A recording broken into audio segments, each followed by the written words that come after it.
It has been 4 years since I've been back home. It sucks leaving the kids and my fiance for a month, but she understands that I'm not in the best place at the moment.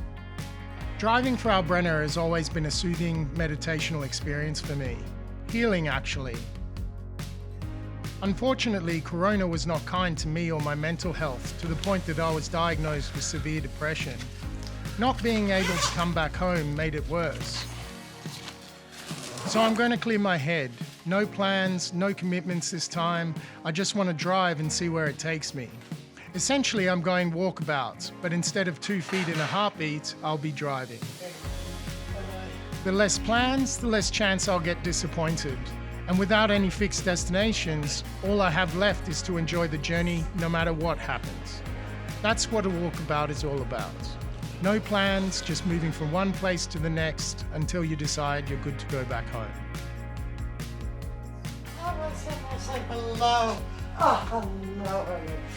After landing, the first thing I did was go visit my mother. And of course that meant seeing my Kombi Klaus abandoned for 10 years in the carport. But there's nothing I can do about that right now. All I care about is Frau. So I borrowed my mother's car and at 3 a.m. drove 4.5 hours to a small town in central New South Wales, essentially the middle of nowhere. And this is how I found Frau. Okay, what can I say? I've gone to see the car and it's not ready. I've flown from the other side of the world to pick it up and drive, do a road trip. Again, it feels like deja vu. And the engine is pissing out oil from the bottom. And hopefully it might just be the seals that have dried because the engine's been sitting so long due to COVID, due to whatever. But it's coming out of the push rod area, which means then the push rods need to be sealed or exchanged. If it is that, then I've come back for nothing. Left my family at home for a month for nothing.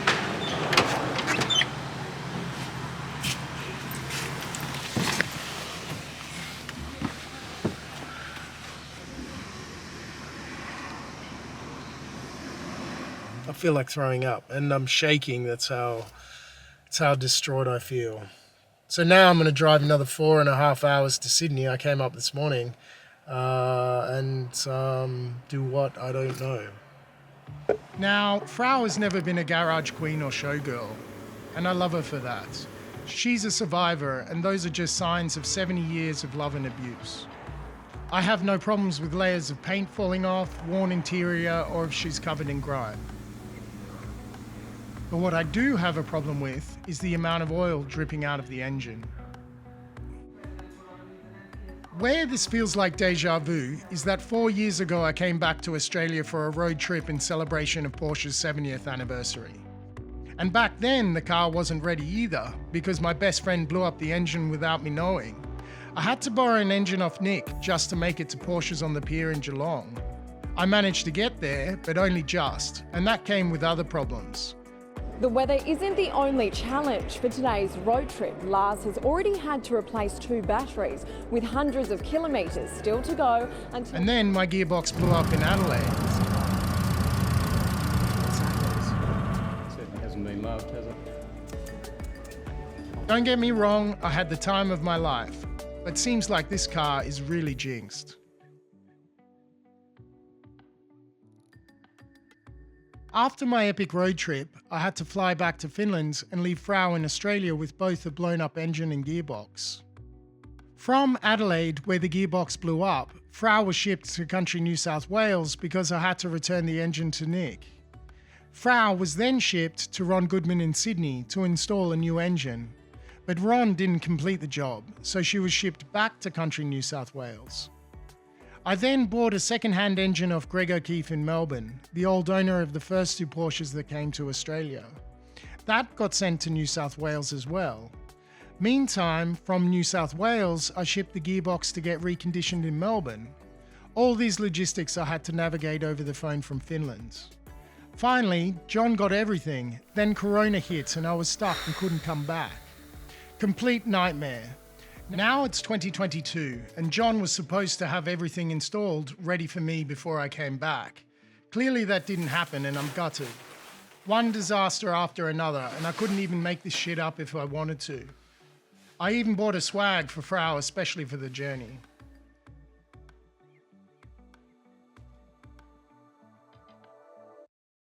John said he would do a bit more work on the car and get back to me before the end of the week.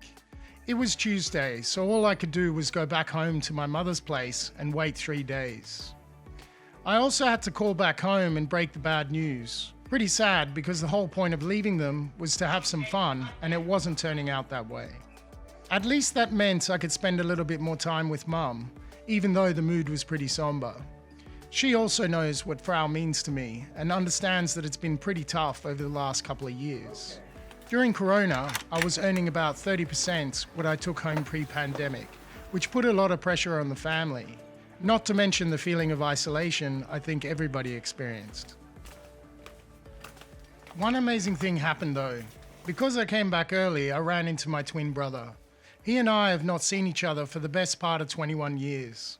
We had been estranged due to a pretty nasty and toxic family feud between our parents, and this led to a lot of bad blood between us. But as you get older and wiser, petty grievances slowly melt away. So over dinner, some wine and a glass of finished whiskey, we buried the hatchets. While we're probably never going to be as close as we used to be, you cannot imagine what it meant to our mother to see us together again.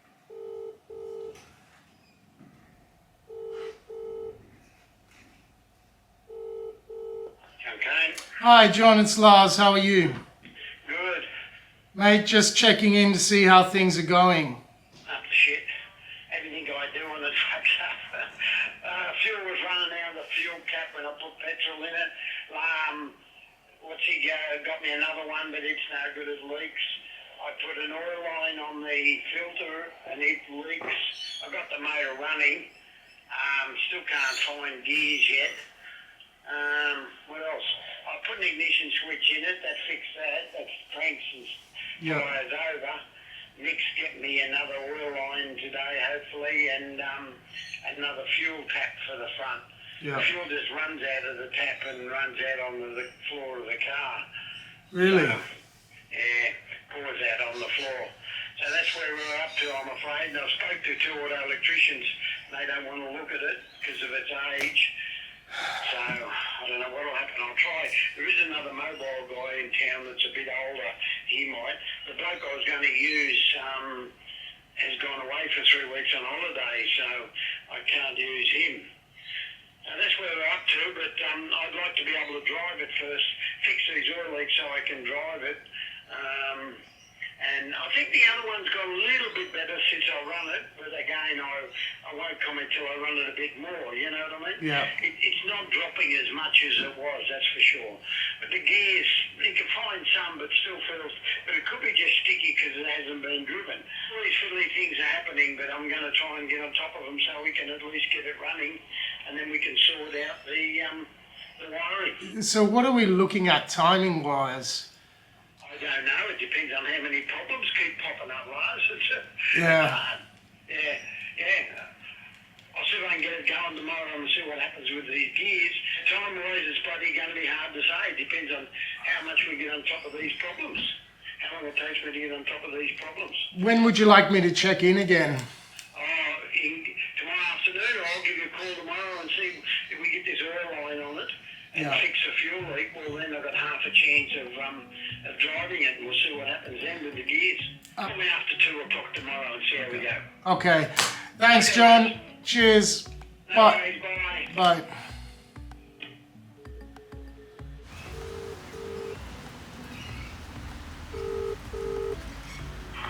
Okay. Hi, John. It's Lars. How are you? Oh, not bad. Good. Still working on the bloody thing. Okay. Did you have any success? Yes, I think I've stopped. I haven't say totally stopped the oil leak, but If the question you are asking is how come the car isn't ready after 4 years of being away, don't worry, I'm asking the same question too. It is every classic car owner's worst nightmare to have their car stuck at a mechanic's building up fees. The big question is, what are we at price-wise? Because I need to keep it within a budget. If we break through that, Then I just have to park it. I've got no idea. I've just been trying to get it going for you. Yeah, I know.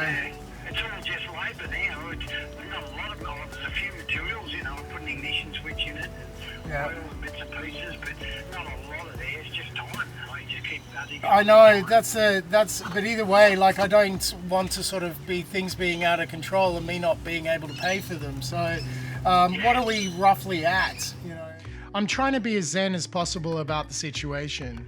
I cannot get pissed off with John because he has been looking after the car this whole time and without asking for any storage fees. Despite everything, I believe he's honest. It's hard to find good, honest, down-to-earth mechanics these days, and I've learnt that the hard way.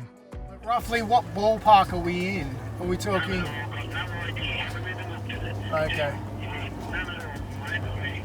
Yeah, just keep looking. Just keep trying to get it together for you. Okay. No, I haven't, but I'll let you know. I'll see how to work it out, and I'll let you know Monday. Okay, thank you. Okay, bye. Bye.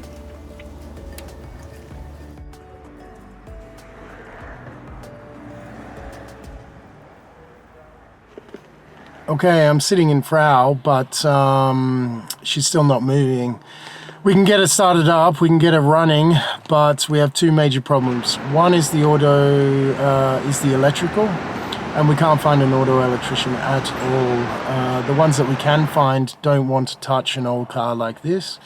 And then a couple of old guys that John knows, they're all on school holidays with their kids. So unfortunately, that leaves us with a little bit of a pickle. So all we can do is just wait. Now, we have a big problem with the gear linkages, which the gears are really sloppy and can't shift into gear. We can't find any gears. So we need some bushes that we can only get from the States. No one here in Australia's got them. I've already called everybody. And I really don't think that we'll be able to have this car on the road. That means doing the trip with my mother's car. At least I get to drive, but I'm freaking out a little bit because I came here for a month to do a road trip in Frau, and if she just gets stored, then it's been a pointless trip. And speaking of storage, I can't find storage. In 2-3 weeks, some storage will become available. But that really puts me on the line on getting her safely tucked away before I leave. So that's the update.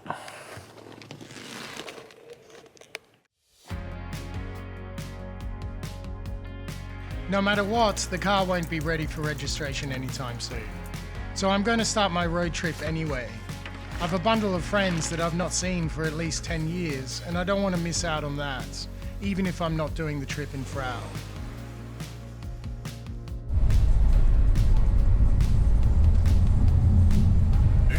And major flooding now occurring at Singleton, with major forecast river levels to rise well above the March 2022 flood event. I'm in Singleton and the entire place is completely flooded. I don't know how I'm going to get to Brisbane or Tamworth through here. It's just detours everywhere, and I've been driving around in circles for the last 45 minutes. So, and the whole place is shut down. Service station shut down, even Hungry Jack's, Macca's, they're all shut down.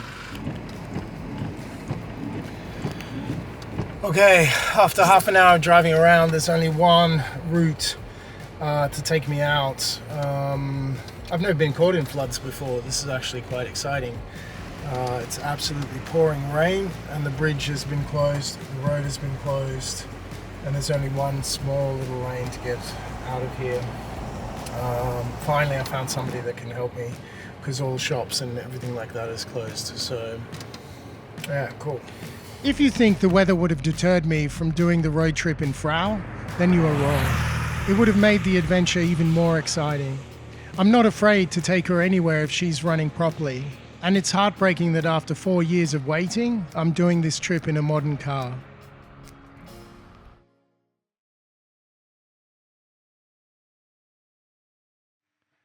I finally made it to Kittingal, where I spent the night in a beautiful pub. Not a cloud in the sky, and it's time to check in with John. I'm quietly hoping the car will be ready so I can turn around and get her on the road. Hi John, it's Lars. How are you? Good. How are things going? All right, it's rounded the auto electrician. Excellent. So when did they say it could be ready? I did. Thanks, John. Bye. Bye. Fuck, this car's never going to be ready. Country New South Wales is where I spent my teenage years, and I got a chance to catch up for a couple of days with old school friends from Tamworth. I got to wind down and have some fun. It's funny, when I was a kid, all I could think about was getting out of here. But now being back and reminiscing, those were pretty good years.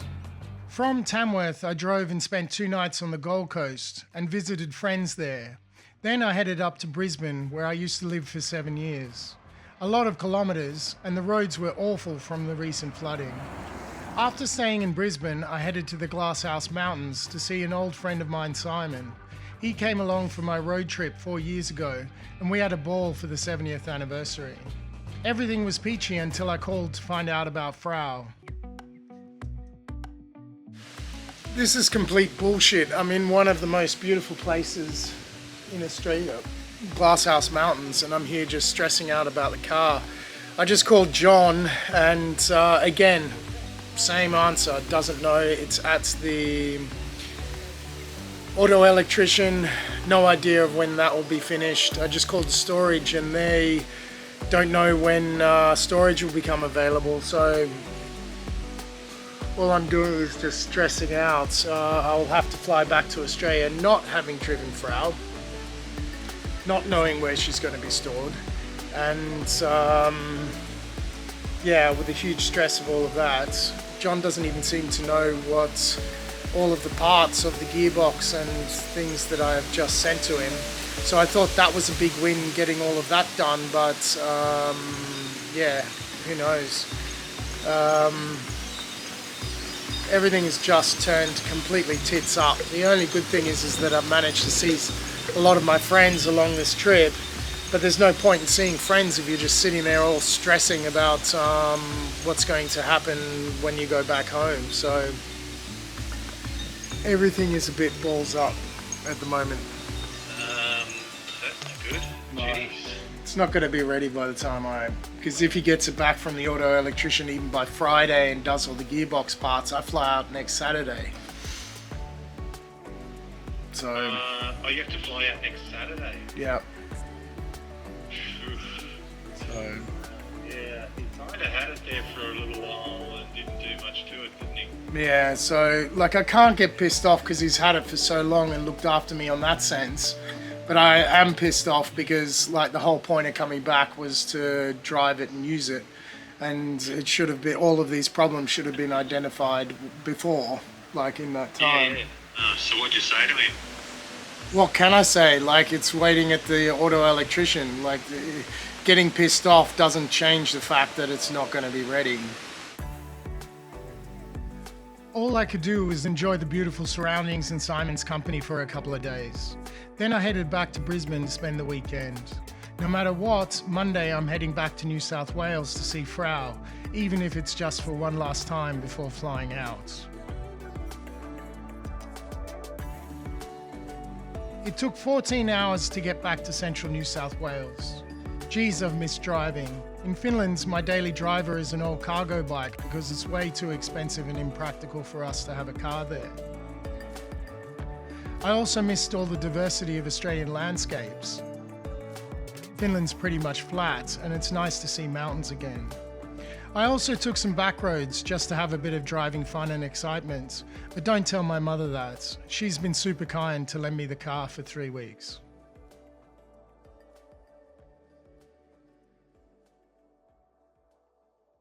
So it's pretty much coming to the end of my road trip. I'm now heading back to Sydney and I'll be catching a plane in 3 days. At least I managed to do a test drive with Frau. Wasn't good, it was very short. I was pretty much stressing out because on the road I'm uninsured, not to mention that if the police pull me over it's a $1,000 fine at least. and I could lose my license. So I thought it was just best to go around the block, and but I really didn't get to have any fun whatsoever. Besides, the engine wasn't really running properly. It needs to be on the road and tested and given a good drive before for it to feel any good. But yeah, what can I say? It is what it is. I'm gonna head home now, and I'm just looking forward to seeing my family. That's all that I can expect.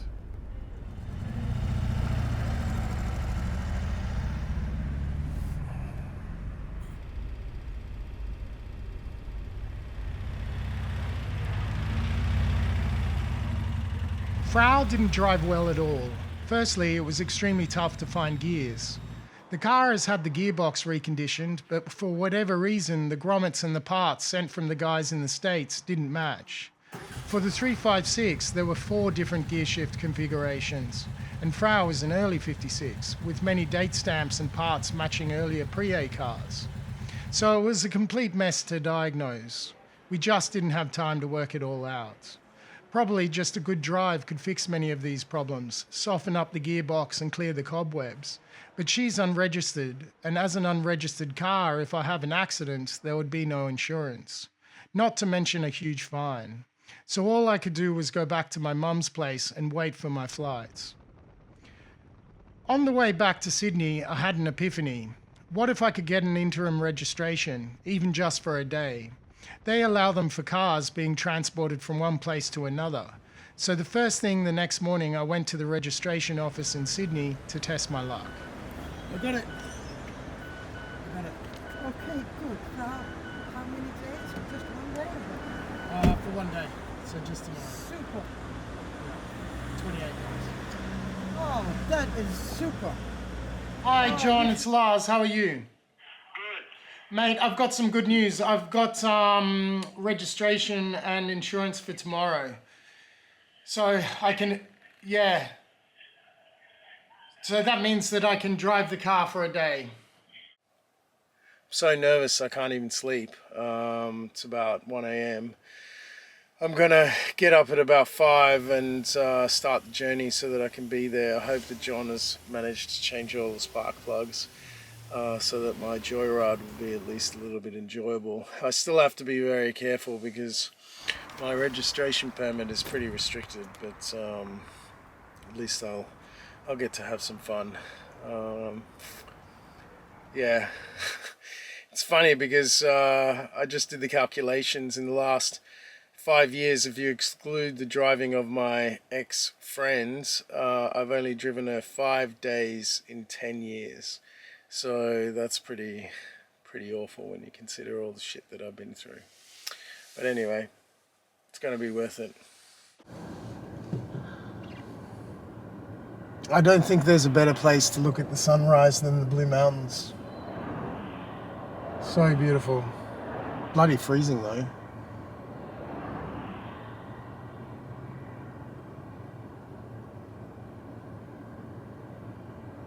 Beautiful as it is, I've got to keep going. Okay. First drive in 4 years. New engine, reconditioned gearbox, dodgy linkages, but doesn't matter. A little bit concerned, the police are just over there. And technically I should not be driving this around. Come on, seatbelt. But who cares?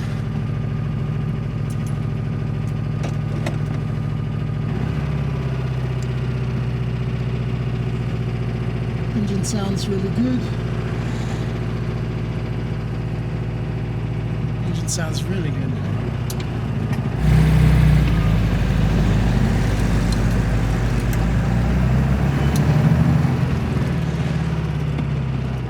Gears aren't too bad.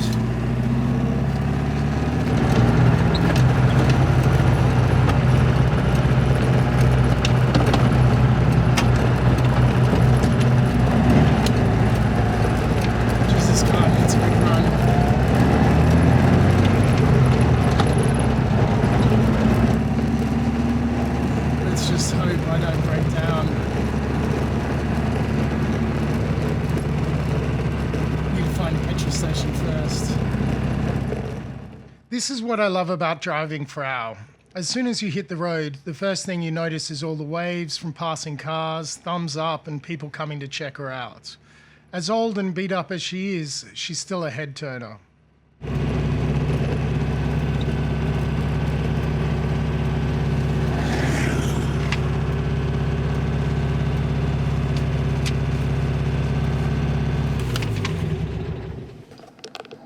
Okay, that was the first little spin. She's not going well. The linkages are softening up, I can feel that. But I think she just needs to go for a drive. I'm a little bit concerned. She's just not pulling at all. Let's see if a little bit on the highway will give her a bit more juice.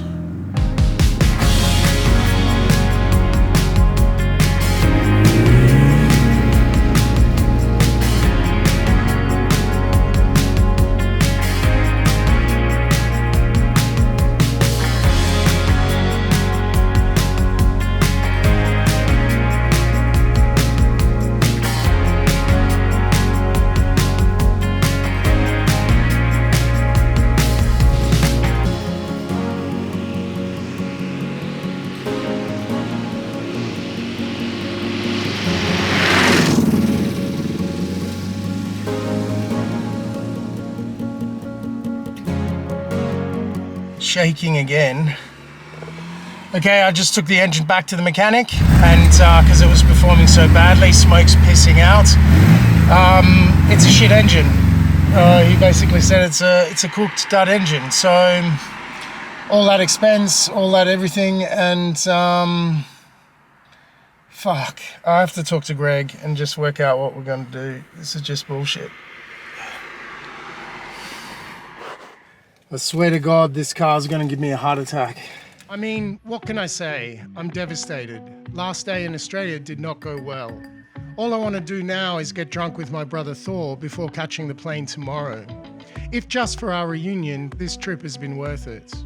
Regarding Frau, I'm just going to stay positive and think about the upside. I own a very special car that for many people is a dream car they'll never obtain. I was lucky enough to buy her when prices were still affordable, but now they are out of control. If I cannot enjoy it today, it'll be tomorrow, or the next day. Even if I'm 80 and finally have the chance to enjoy it the way I want, it'll be worth it. Now, Nick and John will go over the engine and do a compression test to see if the engine's really a dud. I cannot deny the economic aspect. In all fairness, I cannot afford to keep the car. I just talked to my mother and she's urging me to sell her, and Klaus the Combi. Look, yes, it's costing me a fortune, but if you look at the way the value of these cars are going up, I'm still majorly in front. But it's not about the money. Like all special things, you have your ups and downs, and what's important is hanging in there for better days.